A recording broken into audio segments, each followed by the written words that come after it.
সুপ্রভাত, শুভ সকাল বন্ধুরা, কেমন আছেন সবাই? আমি মিলি। আমার ফ্যামিলি ব্লগে আপনাদের সকলকে জানাই অনেক স্বাগত। ছেলেরা আজকে স্কুলে যাচ্ছে, আজকে আমার যেতে হয়নি, ওর পাপাই নিয়ে যাচ্ছে, তাই আমি বাড়িতেই আছি। আর এই দেখুন কত ফুল ফুটছে, আর এই ফুলগুলো জানেন হনুমানে খেয়ে ফেলছে। এত গাছটাতে কাঁটা, তবুও দেখছি হনুমানে ফুলগুলো খেয়ে ফেলছে, আর গোলাপ ফুলগুলো তো মোটেই রাখছে না। ঘরে চলে এলাম, এসে একেবারে টিফিন করছি। এখন কটা বাজে জানেন? এখন বাজে ওই 10:30 মতো। ভাবলাম 1 কাপ চা আর একটা গতকালকে রুটি ছিল সেটা দিয়ে খেয়ে নিয়ে সংসারের কাজে হাত দেব। কারণ উঠি তো অনেক সকালে, আর একটু আধটু খিদেও পেয়ে যায়। এরপরে তো আর সময় পাবো না, মানে সংসারের কাজে হাত দিলে আর সময় পাবো না। যাই হোক, এই দেখুন এদিকে ঘরের সব বিছানা তুলে ঘর মুছে ঝাড় দিয়ে নিয়েছি। এগুলো আজকে আর আপনাদের সঙ্গে শেয়ার করা হয়নি। রান্নারও প্রস্তুতি অনেকটাই করে ফেলেছি। ডিম আলু ভেজে রেখেছি, উচ্ছে কাটা হয়ে গেছে। এবার রান্নাটাও আজকে কিন্তু আর শেয়ার করব না। কী কী রান্না করলাম সেটাই দেখাই। এই দেখুন উচ্ছে আলু ভাজা, তার সঙ্গে পুঁই মিচুলির চচ্চড়ি করেছি, আর ডিম আলুর ঝোল করেছি। ইদানিং ডাইনিং টেবিলে খাবারগুলো রেখে ভিডিও করলে দেখছি একটু অন্যরকম কালার চলে আসছে। এইটা ছিল আজকে দুপুরের খাবার। ছেলেরা তো বাড়িতে আসেনি, বাড়িতে এলে সবাই একসঙ্গে খাওয়া দাওয়া করা হবে। দুপুরের পর থেকে বিকাল সন্ধে একটুও ভিডিও করা হয়নি। এটা একদম রাত্রি, রাত এখন বাজে 11:30। রায়ান খেয়ে শুয়ে পড়েছে, আমারও খাওয়া হয়ে গেছে জানেন। এখন রিজু পড়া শেষ করে খেতে বসেছে, আর আমি উপরে অপেক্ষা করছি ওর খাওয়া শেষ হবে কখন। আর রায়ান তো ঘুমিয়েই পড়েছে। যাই হোক, এটা হচ্ছে পরের দিন সকালবেলা। রায়ানের পড়া আছে, মানে আজকে কিন্তু শনিবার। সাধারণত শনিবারে ওর পড়া থাকে না, রবিবারেই পড়া থাকে, কিন্তু মিসের রবিবারে একটু অসুবিধা থাকার কারণে আজকে শনিবারই পড়িয়ে দিচ্ছে। ভাবলাম ও যতক্ষণ খাচ্ছে ততক্ষণ আমি একটু বিছানাগুলো ঠিকঠাক করে নিই। আর বাইরে থেকে এসে তো এই জামা কাপড়ের বিছানা ঠিক করি না, তাই ভাবলাম এখন যখন যাইনি বিছানাগুলো একটু ঠিকঠাক করে নিই। ওইদিকে রিজু উঠে পড়তে বসে গেছিলো, এখন আবারও উঠে মনে হয় বই টই নেবে।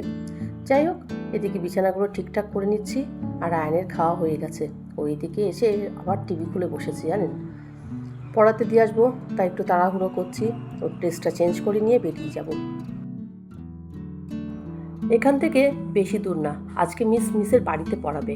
অন্যদিন কিন্তু আমি সেই জাগুলি পার করে পড়াতে নিয়ে যাই, মানে হরিণঘাটাতে। আজকে মিসের বাড়িতে পড়া, তাই সকালবেলায় ওকে নিয়ে চললাম। চলুন আগে ওকে দিয়ে আসি, তারপর বাড়িতে এসে রান্না বান্না অনেক কাজ আছে। আজ আপনাদেরকে একটা জায়গায় নিয়ে যাব, আমার সঙ্গে সঙ্গে আপনারাও দেখতে পাবেন। রায়ানকে পড়াতে দিয়ে গ্রামের রাস্তা ধরে চলে এলাম আমাদের মাঠের জমিতে। এই দেখুন, দেখতে পাচ্ছেন কতটা জায়গা জুড়ে মাঠ আছে। আর এই মাঠের মধ্যে কি বসিয়ে রেখে জানেন? সব কিন্তু বেগুন গাছ। শীতকালে বেগুন পোড়া, বেগুন ভর্তা, বা বেগুন ভাজা, বা বেগুনের তরকারি, যে কোনো তরকারি বলেন, খেতে কি ভালো লাগে না?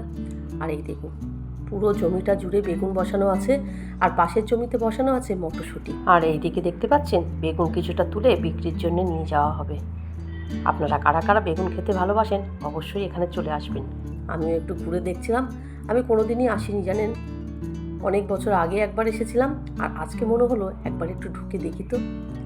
মেন রোড ধরেই রায়ানকে নিয়ে গিয়েছিলাম, কিন্তু আসার সময় মনে হলো যে না, একটু গ্রামের রাস্তা ধরে যাই, আর আমাদের মাঠের জমিটা আপনাদেরকে একটু দেখাই। আমার সঙ্গে সঙ্গে আপনারাও দেখে নেবেন যে আমাদের মাঠের জমিতে কি বসানো আছে, কি হয়েছে, আর মাঠের জমিটা কোথায়। এই দেখুন, এই একটা দেখলাম বেশ ভালোই বড় হয়েছে, তাই এই বেগুনটাই তুলে নেব। নিজেদের জমির এরকম জিনিস হলে আর তো কেনা লাগেই না, এমনকি আশেপাশে সকলকেও দেওয়া হয়। এই দেখুন সবে মাত্র বেগুন ধরেছে, তো এখন একটু ছোট আছে। বেগুনগুলোর সাইজ কিন্তু অনেক বড় বড়। আরও একটা ভীষণ বড় বেগুন আছে, কিন্তু সেটা আমি আজকে আর তুললাম না, বললাম থাক কত বড় হয় সেটা দেখা যাক। এই দেখুন যাওয়ার পথে দেখলাম আরও একটা বেগুন বড় হয়েছে, সাদা বেগুন, তাই ভাবলাম এটাকেও তুলে নিয়ে যাই। চলুন এবার বাড়ির রাস্তা ধরি, রান্না বান্না করতে হবে, অনেক দেরি হয়ে গেল। আজকে আর রান্নাটা শেয়ার করব না আপনাদের সঙ্গে।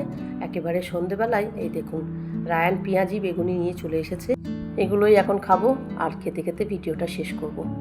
আজ তাহলে আসি, আবার আসবো নতুন একটা ভিডিও নিয়ে। সবাই খুব ভালো থাকবেন, সুস্থ থাকবেন, সাবধানে থাকবেন।